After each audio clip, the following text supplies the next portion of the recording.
Hello there, it is movie time on Encore. Top of the bill today. Star power, vows of silence and red carpet capers. We're talking Berlin Film Festival with updates on all the major on and off-screen action. Prepare to meet a time-travelling talking dog in the new animated blockbuster Mr. Peabody and Sherman. And the classic fairy tale Beauty and the Beast gets a brand new live-action French touch, right down to the designer costumes. All that and more still to come. Let's get started.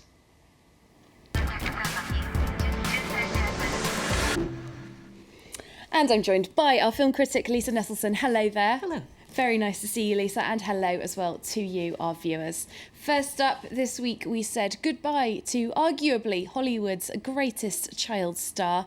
Shirley Temple died on Monday at the age of 85. She started out in film at age 3, and she's still the youngest ever Oscar winner after being awarded aged just 6. Lisa, tell us for you, why was Shirley Temple just so special? She was prodigiously talented. She was effortlessly adorable. She radiated good cheer and intelligence. There was nothing smarmy and phony about her, and she was exactly what an entire nation, the United States of America, needed during the Great Depression. She was a very, very talented young lady. That's right, and they say as well that she saved the film studio, 20th Century Fox, don't they, with her great box office draw. Imagine being that height and doing that. Yes. Very, very difficult feat indeed. So there we go. It's goodbye to Shirley Temple, a great talent.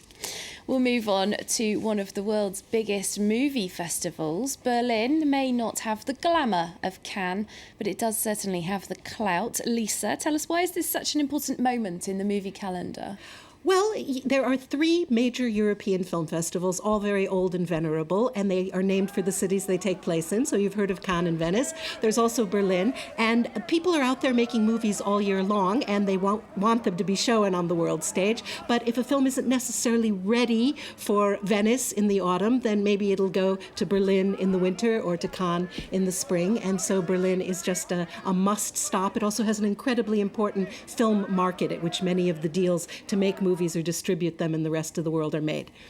And this year we got a bit of juice from the often provocative Danish director Lars von Trier, who refused to speak a single word after showing a director's cut of his film Nymphomaniac. Lisa, what on earth was that all about? Well, he's a man of his word. After the brouhaha in Cannes a few years ago, he said, "That's it, I've had it with press conferences." He did, however, show up in a T-shirt specially made that had the Cannes Film Festival logo and said persona non grata, which was what he was pronounced because the festival had to do something. I think they still have enormous affection for him. And Nymphomaniac, his film, was shown in its director's cut 35 minutes longer than what we've seen in Europe so far. Shia LaBeouf, who is one of the performers in Nymphomaniac, is currently drawing a lot of criticism for having plagiarized a famous graphic novel when he made his first short film, and he carried on with some interesting behavior. Yeah, putting a paper bag on his head down the red carpet, as we can see there, perhaps part of an advertising ploy for his current performance art in LA.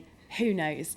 Moving on, though, to someone who is just too smooth to be controversial, George Clooney. He showed his new film, The Monuments Men, at the Berlinale. It's a World War II action comedy caper loosely based on a real-life squad of art experts sent to protect priceless artifacts in Europe. Now, George told the festival media conference that it wasn't about American flag waving. So we get to shoot some Nazis?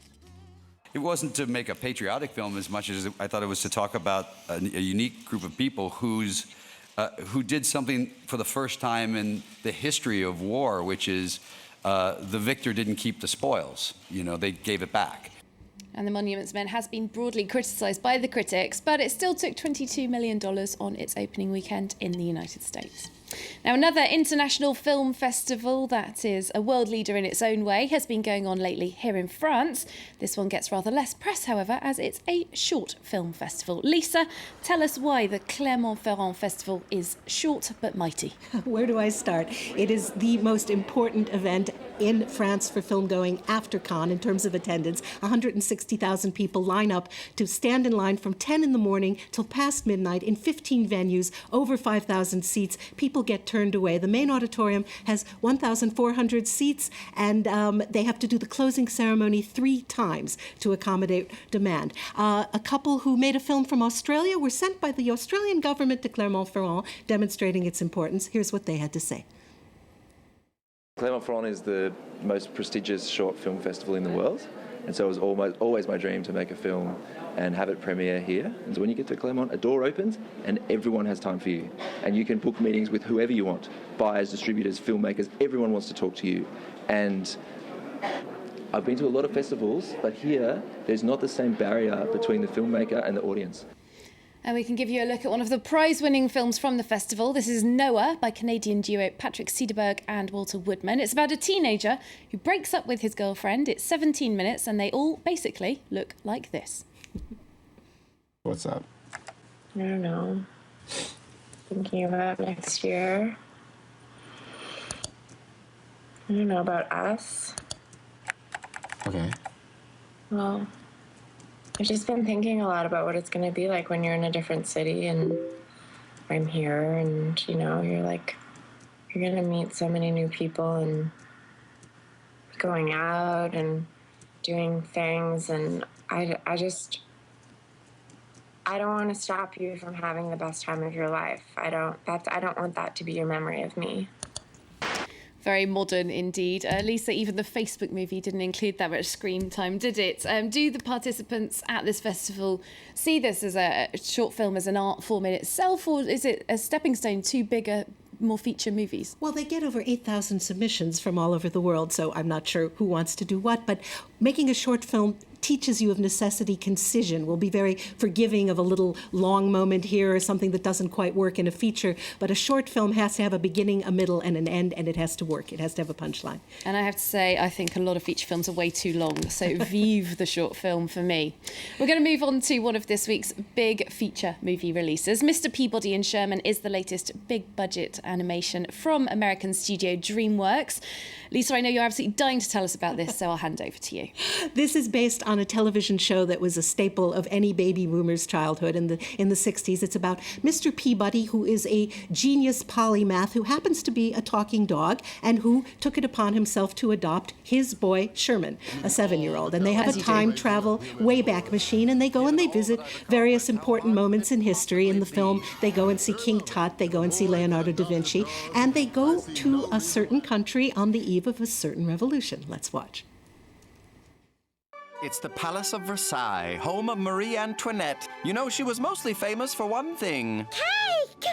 I love cake so much! Marie Antoinette sure likes cake, Mr. Peabody. Indeed she does. Marie was a woman with a prodigious appetite for all things covered with frosting. But her expensive tastes made her the target of much criticism. Why?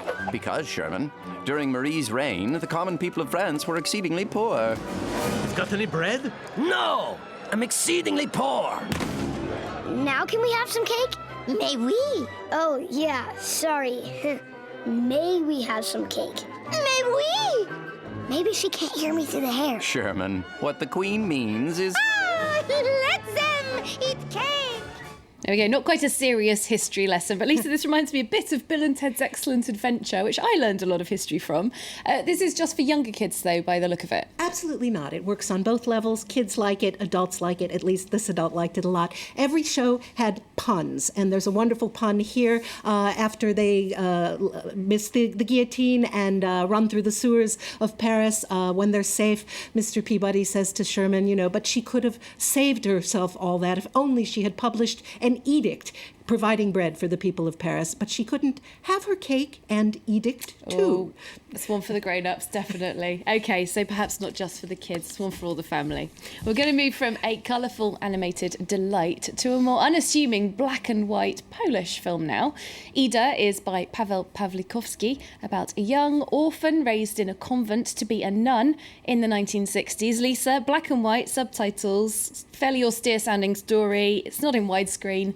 We might wish that things were otherwise, but basically none of those things really get people running to their cinema. Why would you think people should go and see this film? Because it's about the big issues. It's about life. It's magnificently done. One critic said that you could take almost any scene at random, blow it up, and hang it on your wall as a poster because it's that gorgeous. But you're not sitting there going, oh, look at the gorgeous photography. You're thinking, oh my goodness, this woman was raised in a convent. It's 1962 in Poland. You have your choice between church and state, communist rule, and 4 days before she's going to take her vows as a nun, she finds out something that about her identity that makes the movie riveting from start to finish. Let's take a look.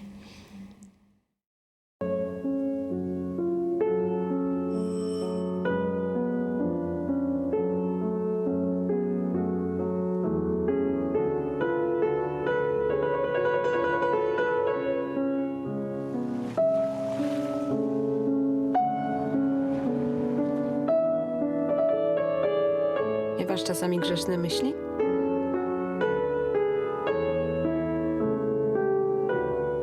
Pewnie w ogóle nie wiesz, jak ty wyglądasz, co? There we go, the beautifully shot Ida, one to watch, says Lisa. Well, we are going to end today's show with some Happily Ever After, a new French version of Beauty and the Beast, which was shown out of competition at Berlin. Director Christophe Gans has gone for a fantastical period retelling, and he's called in the big guns of actress Léa Seydoux, her Beast Vincent Cassel, with costumes by French couturier Christian Lacroix. So we're going to leave you with that. Thanks once again to Lisa for being with us. Thanks very much to you for watching our show. Here's La Belle et la Bête. We'll see you soon. Je pourrais combler tous tes désirs. Vous vous drapez dans les parures d'un prince, mais vous n'êtes qu'une bête cruelle et solitaire. Que sais-tu de moi? Rien. Ça vous arrange peut-être de ne jamais penser à votre passé. Tu as raison. Tu remplis un vide immense. Laissez-vous aller.